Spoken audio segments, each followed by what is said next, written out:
happy that you've decided to join us and to talk about this topic a little bit in depth. I have the perfect guest for you today. Her name is Monique Russell. She has done so many things. Like, okay, first of all, let me bring Monique here and then we can talk a little bit more. But again, don't feel shy. Say hi in the comment section and we can take it from there. If you have any question as well, feel free to ask the question in the comment section. Oh, Monique, I am so happy that you're here. How are you doing? Hey, hi, Flora. I am so happy to be here too. Happy holidays. Oh, happy holidays. Oh my goodness. I can't believe that we are almost done with 2023 going on 2024. Time flies so fast. Tell me about it. It was just yesterday we started. One thing I want to share about Monique. Monique is she's just an incredible person. Like, Mm. look at her smile.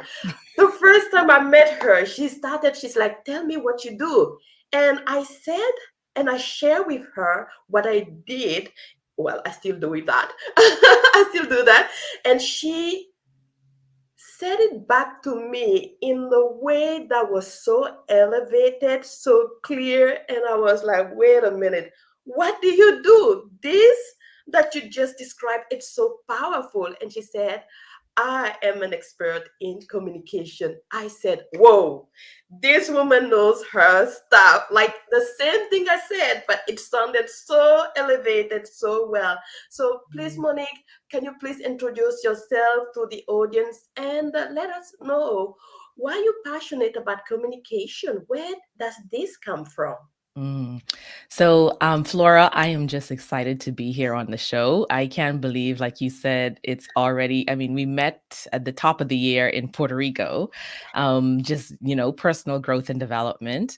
And what I do is I help people to communicate and have productive relationships, to communicate effectively.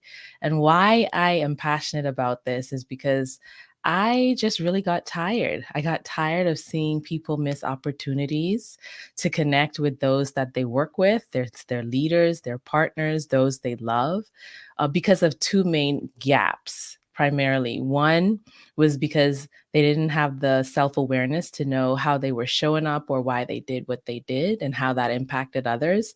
And then the second gap was because they didn't have the tools, the communication tools or skills. And this is very personal for me. So I grew up in the beautiful islands of the Bahamas. My mom's from the Bahamas. My dad is from Nigeria. I am married to a man from Togo. We've been together for over 20 years. And I live here in the United States since I was 17 years old. But when I grew up in the Bahamas, I saw so many people in my family, especially women, who chose to settle. They settled for different reasons. They settled because they didn't have the tools to shape their future in different ways. And so this was my driving force of my impetus. Is like I really want to see people have more connected relationships. Because I know through my own experiences how it feels to not have a connected relationship, to not feel connected, to not feel like you're having progress when you Mhm. truly want to belong. So this is the driving force. And for me, I want to see everyone experience it. I know what it feels like on both sides. And it gives me great joy and pride to see someone honor themselves with the tools of communication and to really have a better life for themselves. I love it. Love it. It's quite interesting how you are describing your journey and your identity as well. Love the part where you said, first of all, it's all about awareness, right? We always have different baggages based on the culture, based on our upbringing, based sometimes even, I hate to say that, even color of the skin, or sometimes a disability. So sometimes when from what I have noticed, when we come beautifully in this world, right, we are facing a new environment where the environment is kind of setting the tone. But what you're telling me is that based on awareness, we can create a destiny, we can have an impact that we choose. Can you expand a little bit about the power of awareness? I was so curious about this. Oh, yeah, yeah, yeah. There's so many aspects, and it's like, to your point, where how we were raised influences how we perceive things.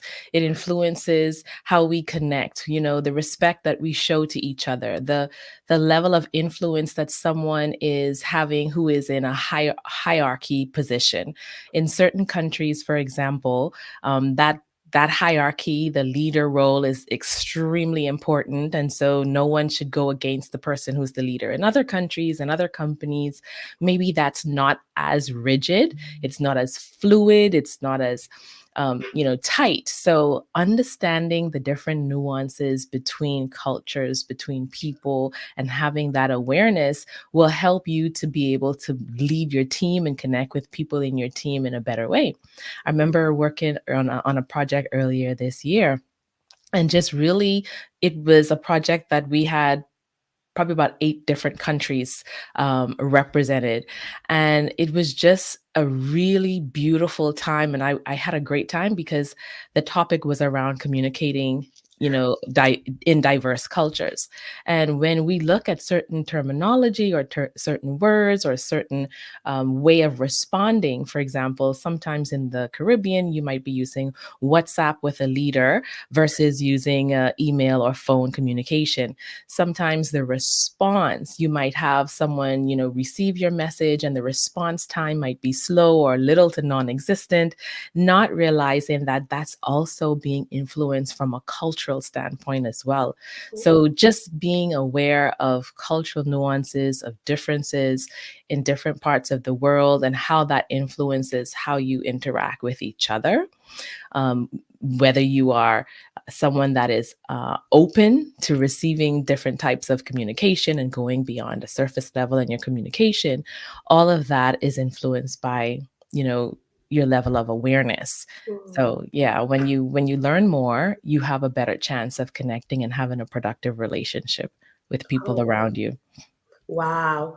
When you were talking about the different type of communication, it's not just the communication internally, like based on identity. And please, audience, if you're coming and you are joining us live, please say hi in the comment section and just put live so we know that you're here with us. If you're watching this as a replay, just say hi and say replay. That would be fantastic. We love when people are engaging, and this is the perfect place to communicate with us.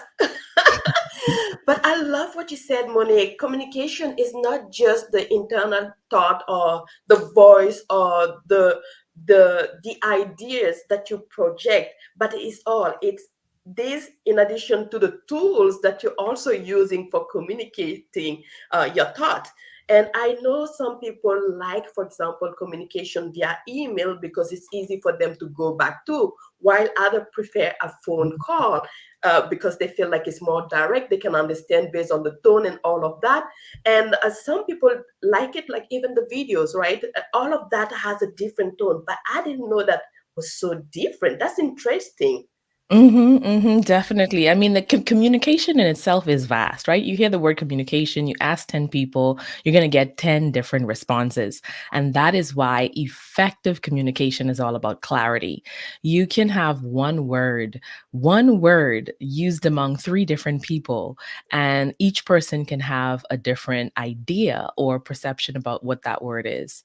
For example, earlier this year, I was working on a different project and the word budget came up. Well, in one country, the word budget was used to determine something that is a projection for the future, whereas in a different country, the word budget was used as something that's already approved. Like, this is our limit, we can't go, over it. This is what has been already ratified, etc. So just having that clarity, communication that is effective is about clarity. It is about transparency. And it definitely is about internal awareness. So you have to know why you're doing what you're doing, why you're perceiving the interaction or the communication the way it is, whether it's body language, whether it's a tone. You have to know so many aspects of communication. So when someone is talking about that, the first thing to do is to find out, what do you mean when you say communication, so that we could be on the same page. Oh, I love it, love it. I see Rich just share something about the fact that he is also teaching communication at the school, and it's been interesting because he's been using a technique, a process called Joari window, and at the beginning of the class to help. Oh, this is amazing. Thank you for sharing, Rich. And if you have another thought, please feel free, as always, to say hi and share your thought. We love reading your message. I see Kirsten is here. Hi, Kirsten. Hi, How are you doing? Kristen. She's from Boston. Hi, my friend. But you know what? It was quite interesting what you said as well because I work in the field of accessibility and disability, and being able to communicate or receive communication is so important, especially when we are talking and making reference to digital product, like on website. People are communicating a lot about their product or their services, right? Mhm. On application, the same thing happen, or on document. A lot of people are using PDF document and all of that. Now, here's the thing, as I am putting myself in the shoes of people with disability, meaning, for example, a person who is blind, who might not be able to see the visual cue of communication, right? Mhm. Or a person who is deaf, who might not be able to hear also the instruction being maybe sounded. There are always those variants. How do we make sure that we have a good communication based on awareness, right? Because the key word here is really awareness, understanding your environment, understanding who you're communicating to. But I want to pick your brain on that with all those variants. Have you find an easy way to kind of level the field for different people with different needs when it comes to communication? Okay, so I'm gonna bust this myth. And hello from the Bahamas, Marlene. Yo, so there's a perception that communication should be easy, and it's the biggest misconception there is, because when we come with so many different upbringing and ideas and beliefs, why would we expect that everyone would start on the same page, or that we could create something that would paint a big, broad brush and like, this is the template, this is what's going to be working for everyone? We see that this doesn't even work in our school systems, right? Like, we have baselines, but there's so many different interests, so many different things that people want to explore. So the first thing is to change your perspective and your expectation that, first of all, it should be easy, number one, and number two, that we can find something that would be able to cut across, everyone, like be suitable for everyone. The way that you address this is going to take some time. You're going to have to get into that experience. You're going to have to ask questions. You're going to have to be curious. You have to have an open mind, knowing that you're going to go into this making mistakes. So you communicate that you're going to make mistakes so that you don't feel like you have something to prove. A lot of people feel like, acknowledging that they're not communicating effectively means that they're a bad person. It's not. People want to be like, you know what, I'm a great communicator. I'm a great listener. No, you're not. Especially leaders. You're Leaders are not. sometimes put on the spot and they feel like if I'm saying that I'm failing or this is not working, is on my shoulder. But what you're saying is that no, every new experience has those moments. And that's normal. It's part of the process. It is. It is part of the process. And just get it out of your head, relax yourself, stop trying to put so much pressure on yourself to be this perfect, if perfect communicator, knowing that there are going to be mistakes. You are going to run into blocks, and that is the communication process. But keeping an open mind, being curious, going deeper, not just staying at the surface, so Mm. that you can truly, truly help that person on the other end. You talk, Flora, about getting into the experience of someone who's deaf or someone who's blind. You don't have that personal experience. And yes, you can imagine what that might feel like. You can do some research online to what that might feel like, but you might have better success asking someone who is experienced experiencing, what you're trying to replicate or solve for. So that's my suggestion. Don't think that it's going to be easy. Don't think you have to be perfect. Don't, try to present yourself as something that you're not. I've been in the field of communications for a very long time, and I'm doing it 90% of my days. And I still run into mistakes. I run into issues. I run into challenges. So my suggestion is, don't think that there's a one size fits all, because they're not. Know that you're going to go into communication with anyone, including yourself, especially yourself, making some mistakes and having some blind spots. Ooh, I love it. I see Dr. Khaled said hi from Denver. Hi, Dr. Khaled. So happy you're here. Hi. Again, if you have any question, this is the moment. Drop your question in the comment. And Monique, who is, oh gosh, she has so much knowledge, will try to shed some light for us whenever possible. Okay, so if you are using any type of communication within your organization that you might feel like may need a little bit of, uh, maybe a little bit of level up, it's time to just ask the question, and Monique is going to try to answer those questions. But Monique, I love what you just said about the fact that, and that is so true. Most people feel like communication is easy. That's really how we approach it. It's easy. And then we start noticing a few things that doesn't feel right? And then Mhm. we are trying to hide those things or push them aside. Like you just mentioned, we feel like we have to be perfect, so it has to be perfect or else it's a failure. But it's actually part of the process, especially if you're starting something new. I remember when I started with me being a speaker and started sharing some of the content, I prepare the document, I prepare my content. But when I started speaking live in the audience, my words were quite different. And I was like, what is happening? I even missed or forgot a few words. And I said, I don't understand. It's not supposed to be a one on one. Like, I know about it. I should be able to communicate that way. But to your point, also, different ways of communicating can create different emotion on different people. So, same message, but it will resonate differently based on different people experience.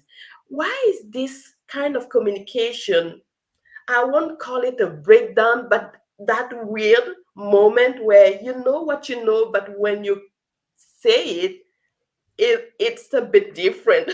I don't know if Okay. that makes sense.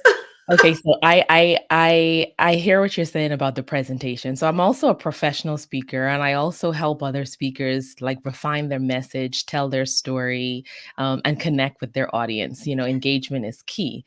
And what you're sharing is okay. You prepare something, and maybe you didn't include it the way you wanted. I think sometimes we're very, very hard on ourselves, right?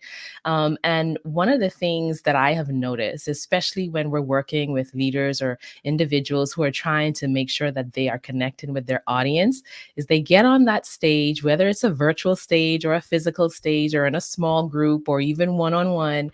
And what happens is the perception of, what are they thinking about me? Ooh, Am I actually creating value? Is what I'm saying make sense? yes. You get too much inside your own head. And when you get inside your own head, you take your eyes and your focus off your audience. And it's not about you, it's about them. So sometimes when we have prepared, actually I have an individual that I'm working with who has a similar challenge. It's, you prepare, you write down what you want to say, you go over what you want to say, and you get into that space, and then it's like, oh my gosh, I didn't even say anything I wanted to say. And so this is a difference.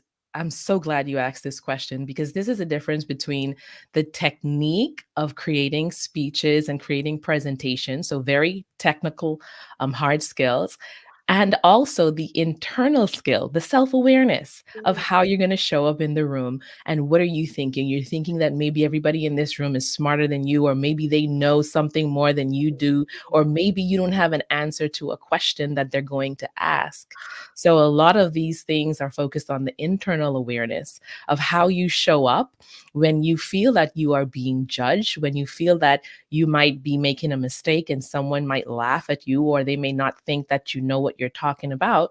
And that process requires us to go deeper, working not just on the hard or the technical skill, but working on that self awareness, that emotional intelligence, knowing why you step into that room feeling that way, why you walked out feeling that way. Maybe you did great. Maybe you did great. You felt great. But then later on, you pick it apart. So it's a process, ooh, I love it. but you can definitely improve that as time goes on and implementing the skills. I love it. It's like just saying, get out of your way, get Mhm. just out of your way. And I love how you tie that skill and that success to awareness, which is quite incredible. One question that I have is about the fact that you said you should go to the core to be more impactful, to be more successful. Can you explain a little bit about that? And I see William also say hi. I think William is Hi, from Oregon. William. Hi, William. So happy you're here. Mhm. And please, audience, let me know what is the best communication tool that you have been using so far. Is it directly speaking to people? Is it text? Is it email? Which one do you like the most?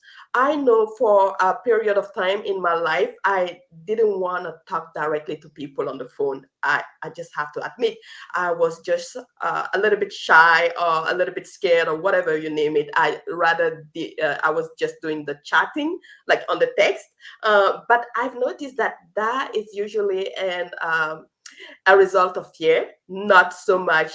So I started taking the phone and talking directly to people. But let's go back to the question: what does that mean to use or harness also your core or going to the core? What does that mean?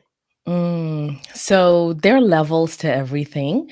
And when I think about going to the core, it's about stripping away, using the time to have self reflection. I think a lot of times we are professionals, we're busy, leaders are busy, and not really taking the time to sit down and reflect or Mm, journal. Earlier this week, I was working with a few of my clients, and one of them said, I have grown so much because I have been able to verbalize what I've been afraid to say, right? To share what I've been afraid to say. This is actually where accountability comes in, and I'll talk about that in a moment. But when I think about going to the core, it's about being able to have that self-expression, being able to understand how many hours of sleep you're getting, the quality of sleep you're getting, how you respond when you're feeling threatened, how you respond when you feel insecure or intimidated, how you respond when you have earned something that you've been working on for a long time. So it's about really stripping things away. You become an investigator. You become a private investigator of yourself.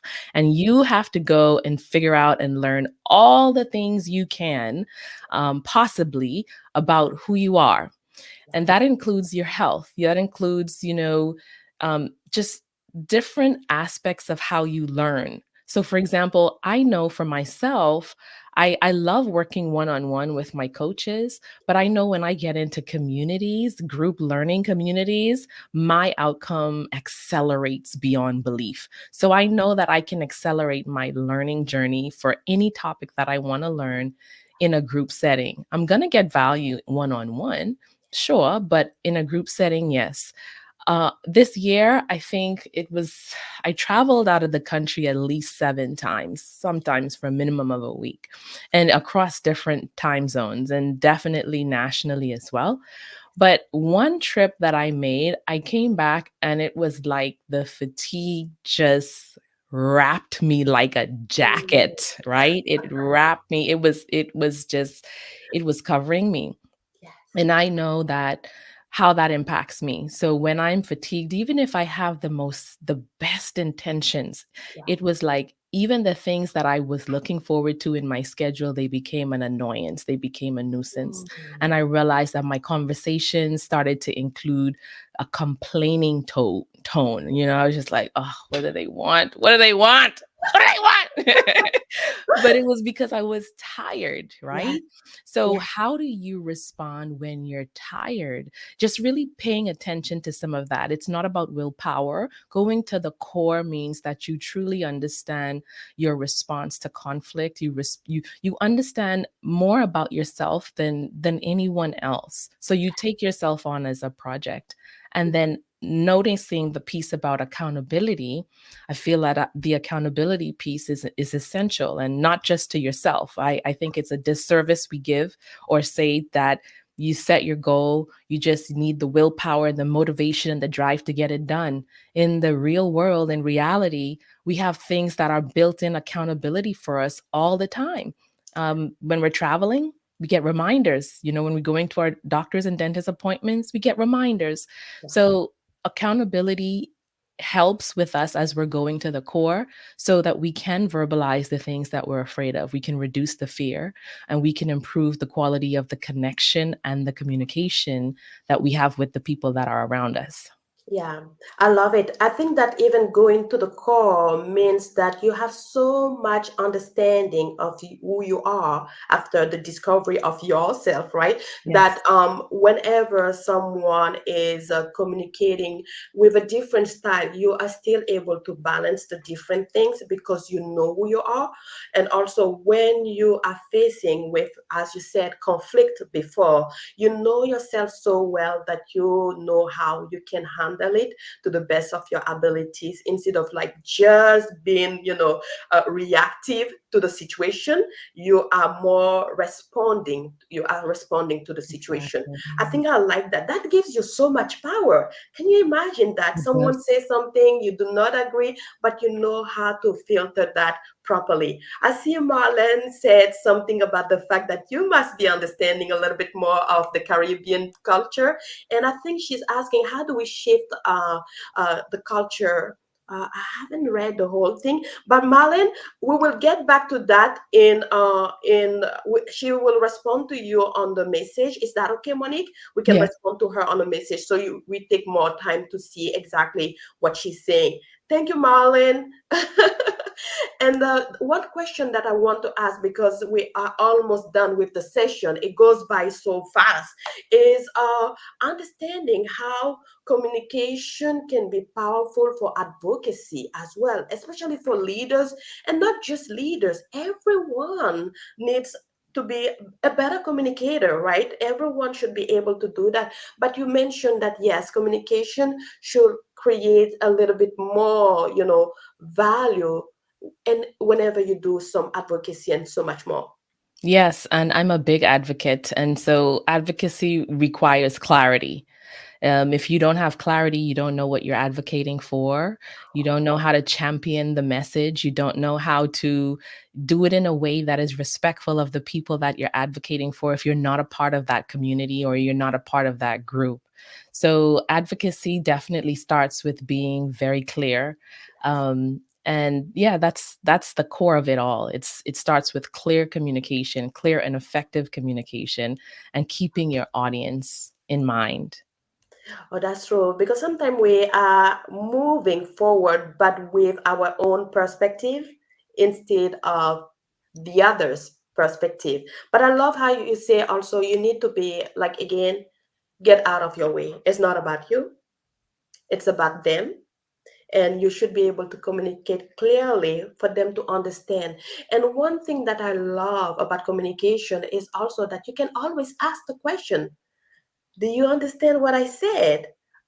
Can you repeat what I said? So you can hear back the understanding that they have about the message that you just shared. And that gives also another opportunity to, to refine if actually there were a misunderstanding there.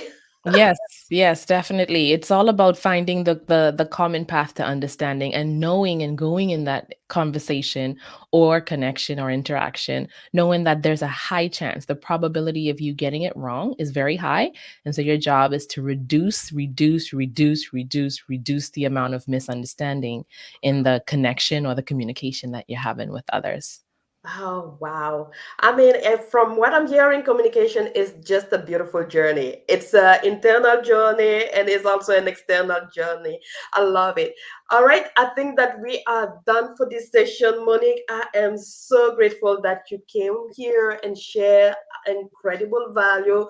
One thing, and please, audience, can you just share what was your takeaway? For me personally, what you said around self awareness, it's key in the way that you need to know you. And in order to know you, you have to go through that journey of self discovery that will put the power in your hand to communicate well with everyone and to understand where people are coming from.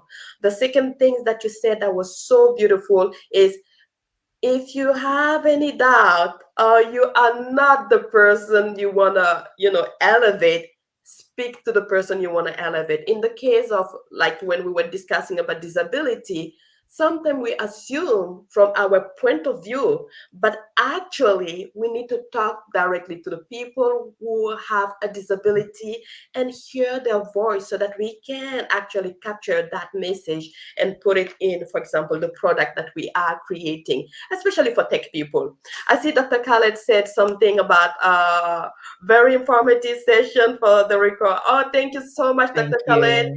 I see Todd said, Hey, Todd. great. Great to see you, Monique. Cheers from San Francisco. Amazing. Again, if you heard something that was interesting, please click the like button, the love button, or any reaction button. I will also say follow Monique. She's on LinkedIn. She's always posting and sharing her journey. She has been in incredible places in the world. So this woman is key. But Monique, where can people easily connect with you? And if they have any more questions, how can they go about it? Absolutely. So you can connect with me on LinkedIn. Like you said, I'm there, but my website is clearcommunicationsolutions.com, clearcommunicationsolutions.com. And you can always send a message to us and we will receive it. We will continue the conversation.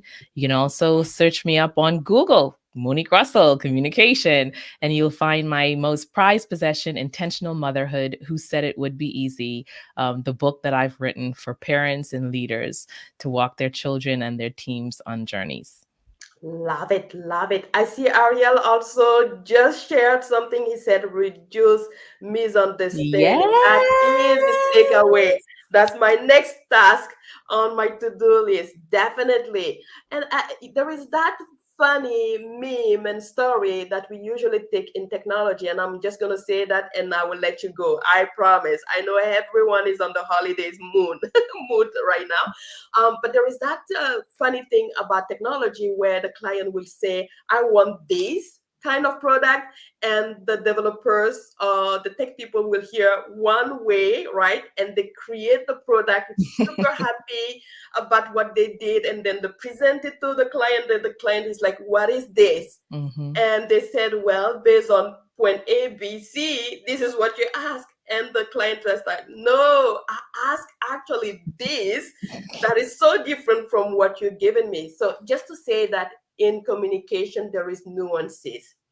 And you always, as you communicate things, have to check just to make sure that people are on the same page, and those misunderstandings that can come from nuances are removed very quickly. So do not feel afraid if you hear something but you're not sure. Always ask. It's better to get it clear and get it right Mhm. than to just take it away, create something, and it's not working at all. What do you think, Monique? 100%. You know what I'm gonna say for her. You know I'm on board with that. Come on. We can have so much more productive relationships in our families, with our parents, with our siblings.